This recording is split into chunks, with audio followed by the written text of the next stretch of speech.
Hello beautiful people, Yasmin here. Welcome to Juliet Kitchen. I'm sharing with you one of my simplest roast duck recipes. This one is really easy to pull together, a quick and easy paste like marinade, and it's just very slowly roasted in the oven. So I hope you'll stick around long enough to be able to see how I pull together this absolutely marvelous masterpiece.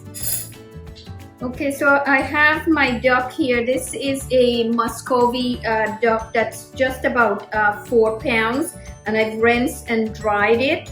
And then what I really want to do is put some holes in the duck. Just use a fork and prick it in. Okay, so the duck has been pierced with a fork and it's ready. I have it on a sheet pan lined with parchment paper just because I think it's easier to clean up. To avoid the duck sitting in the fat, I have it on a rack. The seasoning is quite simple. This is sesame oil. I'm using sesame oil for flavor. I'm also using soy sauce, garlic. This is crushed garlic, fresh thyme, ginger, salt. You can adjust the salt for your flavor. This is 5-spice powder, fresh ground black pepper, and I like it a little bit spicy, so I am using red pepper flakes.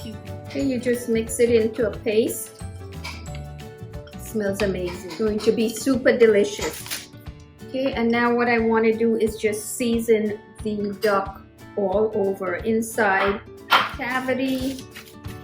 Rub it in. Get inside this neck as well. You know what's delightful about this recipe? It doesn't need to be marinated overnight.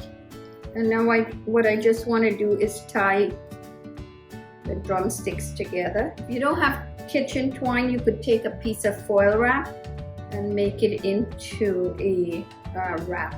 Okay, so this is ready for the oven. That's how simple it is. And I have the oven being preheated at 325 degrees.